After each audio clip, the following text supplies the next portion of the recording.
Assalamualaikum warahmatullahi wabarakatuh. Bismillahirrahmanirrahim. Alhamdulillahilladzi syahru ramadhana syahron mubarakan. Kutiba fihi siyam wa unzila fihi al-Qur'an hudal linnasi wa bayyinati minal huda wal furqan. Asyhadu an la ilaha illallah wahdahu la syarikalah wa asyhadu anna Muhammadan abdu wa rasuluh la nabiyya wa rasula ba'da. Allahumma sholli wa sallim ala sayyidina Muhammad wa ala alihi wa ashabihi wa sallama tasliman katsira. Amma ba'du, ma'asyiral muslimin, para pemirsa Batu TV yang dirahmati oleh Allah Subhanahu wa taala. Marilah kita senantiasa bersyukur kehadirat Allah Subhanahu wa taala atas limpahan rahmat, nikmat serta karunia-Nya kepada kita sekalian. Hingga saat ini kita masih diberikan kesempatan oleh Allah untuk menunaikan ibadah puasa di bulan suci Ramadan.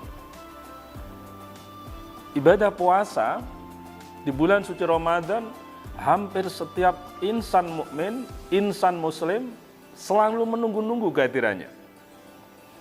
Karena di bulan inilah sesungguhnya bulan yang penuh rahmat, penuh maghfirah, bahkan janji Allah Subhanahu wa taala adalah itskum minan nar.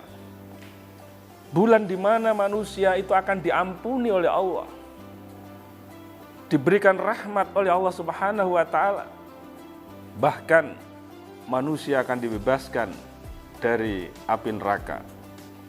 Maka saya sampaikan ahlan wa sahlan fi syahri Ramadan, bulan yang penuh berkah, bulan yang penuh berbagai macam kenikmatan di bulan suci Ramadan.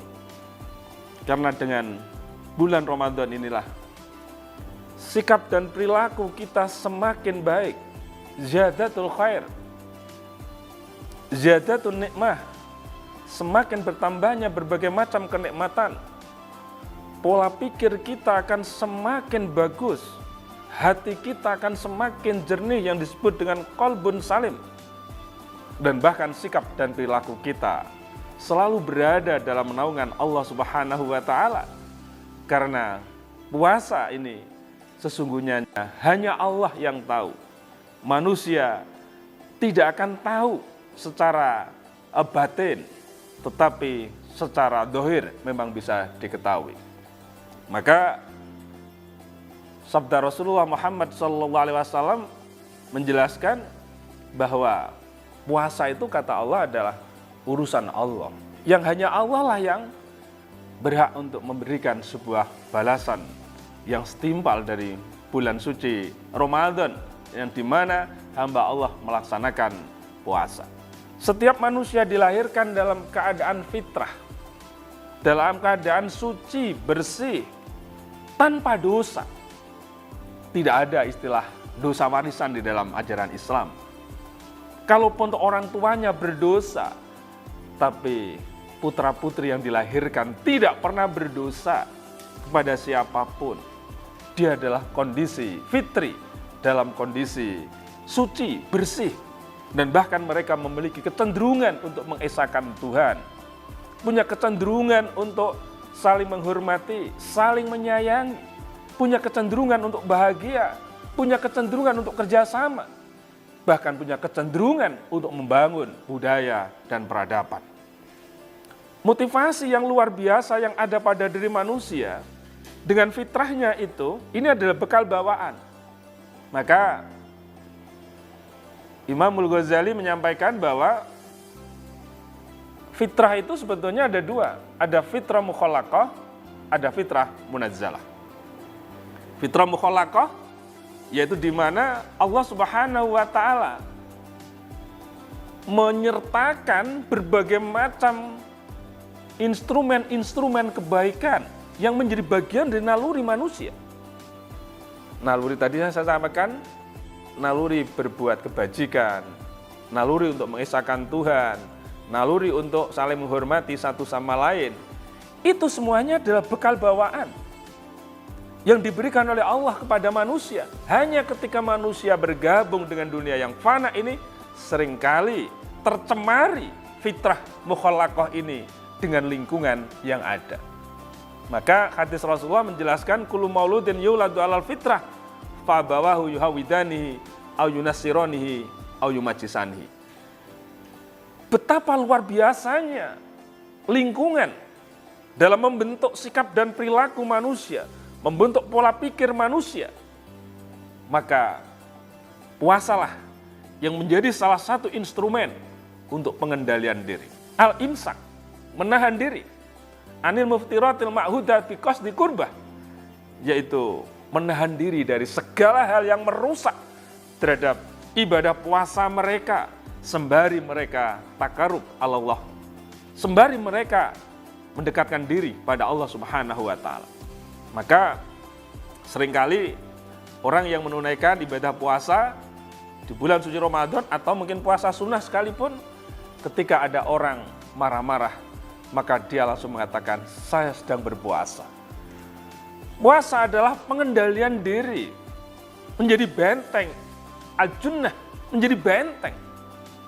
Maka ketika kita selalu berunding terhadap nilai-nilai luhur yang ada di dalam ibadah puasa di bulan suci Ramadan, kita disitulah sesungguhnya dibimbing oleh Allah Subhanahu wa Ta'ala. Maka fitrah mukhallaqah itu sendiri juga nggak cukup tanpa didukung dengan fitrah munazzalah, yakni Al-Quran maupun Al-Hadis sebagai dasar pijakan utama untuk mengarahkan pola pikir, mengalahkan sikap dan perilaku, pengendalian diri manusia, pengendalian nafsu manusia. Itu semuanya adalah didasarkan kepada Al-Quran maupun Al-Hadis. Ketika Al-Quran dan Al-Hadis dijadikan sebagai tempat berunding, tempat untuk bermusyawarah, tempat berpijak, maka disinilah Al-Quran dan Al-Hadis membimbing manusia, mengarahkan manusia, dan sekaligus memberikan satu guideline bagi kehidupan manusia, sehingga manusia di dalam hidupnya akan mencapai satu kebahagiaan hakiki. Maka Al-Quran maupun Al-Hadis itu harus dipelajari sedemikian rupa agar disitulah menjadi guidance bagi kita semuanya. Masyarul muslimin, para pemirsa Batu TV yang dirahmati oleh Allah Subhanahu wa Ta'ala, maka bulan suci Ramadan yang saat ini kita sedang melaksanakan pada hari pertama bulan suci Ramadan ini, mari kita tanamkan niat suci, niat luhur. Innama yub'asun nasu ala niyatihim, semata-mata untuk mencari ridha Allah Subhanahu wa Ta'ala. Insya Allah dengan demikian, maka puasa kita akan diterima oleh Allah Subhanahu wa Ta'ala. Tapi jangan puasa hanya karena manusia, jangan puasa hanya karena kewajiban, tapi puasa harus kita jadikan sebagai kebutuhan dalam hidup kita untuk mengupgrade amal ibadah kita, agar supaya kebugaran spiritual, kebugaran sosial itu menjadi bagian yang tidak terpisahkan di dalam hidup kita. Demikian yang bisa kami sampaikan. Mudah-mudahan kita semuanya diberikan kesehatan oleh Allah, berikan kekuatan oleh Allah di dalam menjalankan puasa di bulan suci Ramadan dan ibadah-ibadah sunnah yang lain. Wal afu minkum, wallahul muwaffiq ila thoriq. Wassalamualaikum warahmatullahi wabarakatuh. Selamat datang di Kampus Universitas Islam Malang, kampus Islami dan terbuka bagi semua umat beragama dan warga negara. Telah mengimplementasikan Merdeka Belajar Kampus Merdeka, membangun jejaring dengan dunia usaha, dunia industri, perguruan tinggi dalam dan luar negeri. Pilihan program studi lengkap dengan fasilitas pembelajaran modern, indah, dan nyaman. Ketika saya masuk kampus Unisma, saya merasakan pendidikan tinggi Islam yang maju dan modern. Di sini Universitas Islam Malang kampus kreatif, inovatif, unggul, berdaya saing, berjaring internasional menuju world class university. Ingin menjadi lulusan yang unggul, kreatif, inovatif, dan bermoral? Yuk kuliah di Unisma Malang.